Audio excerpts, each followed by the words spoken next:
Our next assignment is going to be a hologram.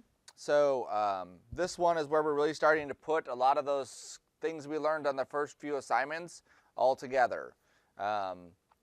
If you look at the example videos I have under hologram examples, these are just some random examples of different holograms, different interfaces. We'll be using these in a 3D form. So even though they are flat, we'll be able to rotate them in 3D and have them kind of pop up and interact more in a 3D world as opposed to just like a flat 2D world. When you're looking at what kind of hologram you're going to create or what kind of interface you're going to create, think about the usability of it. If you think of like a video player or a music player or a shopping list kind of thing, all of those things kind of guide you into what kind of assets you would have on your hologram. Also, we want to make sure that these are overly complicated. That sounds kind of weird because typically we want to go with simple things, but typically in a hologram when we do these kinds of things, we want them to be very complex, lots of stuff happening inside them, and it just makes it look better. So you can see there's like stuff all over the place. Things like this, even though we aren't using 3D, we can do those kinds of things inside of After Effects pretty simply. Skip to the next one. Oh, that one's just the line one. There we go. So this is one that's actually like booting up and turning on.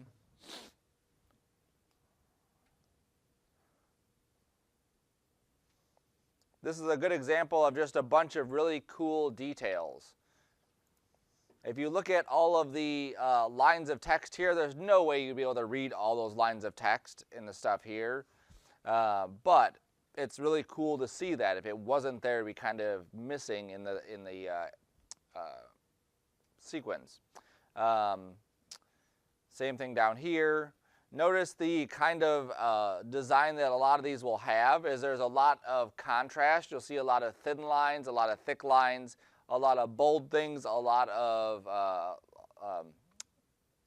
transparent things. Typically, you're going to find there's about 2 to 3 colors in each one of these. Blue is a very popular color. Green is another popular color. And then orange is another one that really has a kind of highlighting area of anything that's kind of like lit up.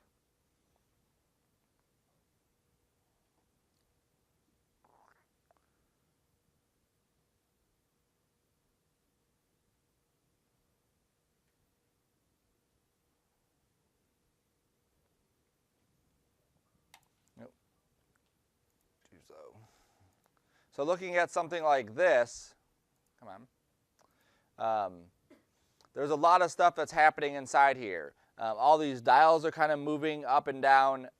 The number here, the miles per hour is moving. There's a temperature gauge. Obviously this is something for a vehicle of some sort that can go 280 miles an hour. So this is stuff that you want to have in there.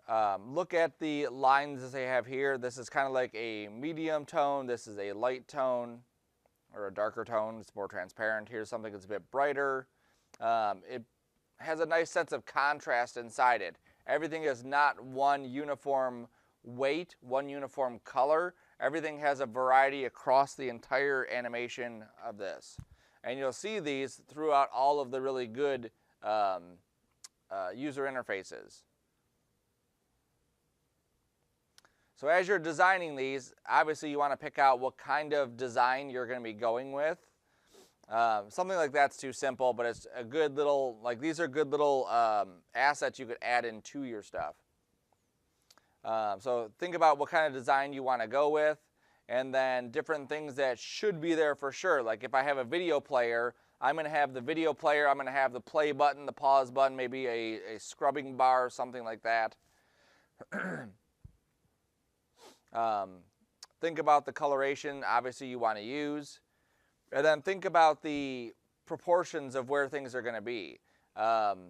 If you have a video screen, how big is the video compared to the rest of the interface?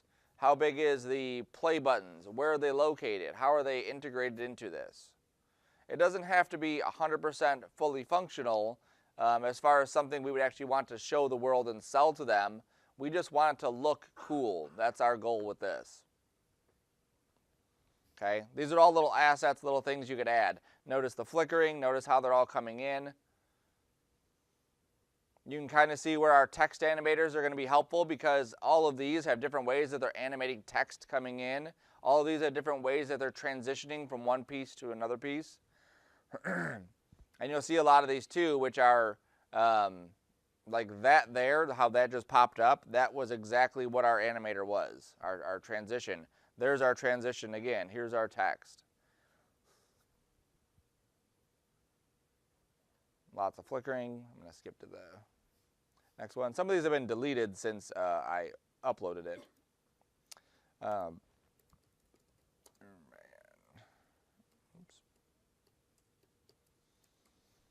And then if you're a big, Avengers fan, these are always like the best interfaces that they have out there right now.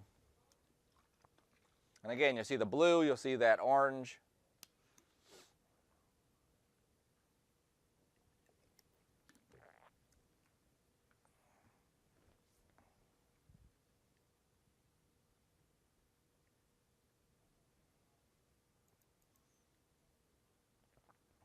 Let's skip to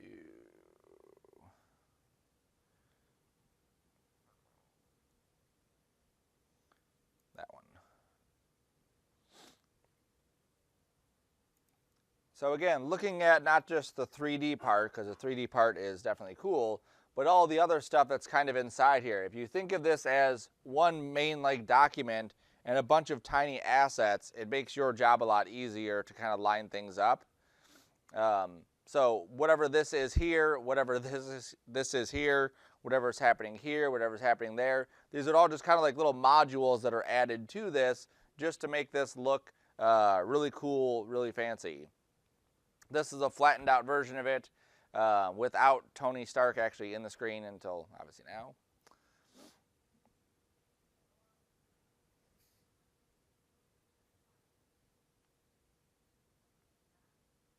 Okay, so your planning part of this initially is to start doing a little bit of research as to what kind of interface you want to have, some assets you'll need, and then start doing some basic layouts that you would use for that.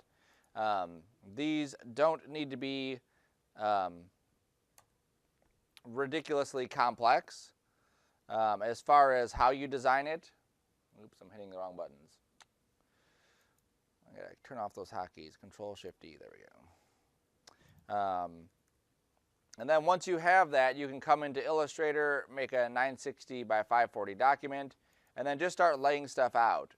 If you've ever done a Zentangle, interface design is pretty much like a Zentangle if you just think about it's just kind of like go in there and see what fits and see what works. A lot of times I'll just go in and just start drawing random shapes. So I hold down the Shift key all the time. That way I get 90-degree angles, I get 45-degree angles. There we go. Like, that's the start of my interface. And then everything else I do just builds off of this initial shape. If I don't like it, that took me a second to do. I delete it and I make a new shape. And then everything else is just, okay, I'm going to fit something in here.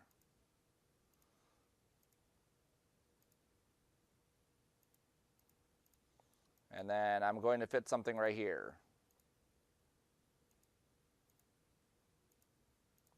Okay, you don't need to worry about the final designs of this yet. I just want you to start thinking about it and start just kind of laying some things out. Even if it's just on paper, just kind of going through with a straight edge or maybe some guides and just drawing some different shapes, different things that you would want to include inside of yours. Once I have typically like a good starting point here, then I'll start to add text, I'll start to add line weights and all that other stuff, okay? So start doing some research, start getting some ideas about things you want to put down, and start maybe just sketching out some different interface items that you would utilize. If you like stuff like this circle in the middle, I would draw that circle in the middle, or at least grab an image of that and put it in your references so that you have it. If you like these bars here, then get those bars. If you like something else, like the one had a heartbeat, grab that heartbeat thing of what you want that to look like. Okay. And then next week we'll actually start building these and putting these together. Once you understand the concepts of them, it's actually not terribly difficult to do any of these things. We'll be focusing a lot on traditional animation, what we've been doing so far, setting keyframes, but we'll also be doing expression writing so that if we have one of these bars and we want it to go up and down, we don't have to set keyframes to move it up and down.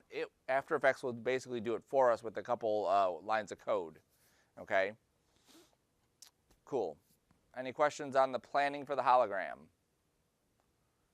No. All right.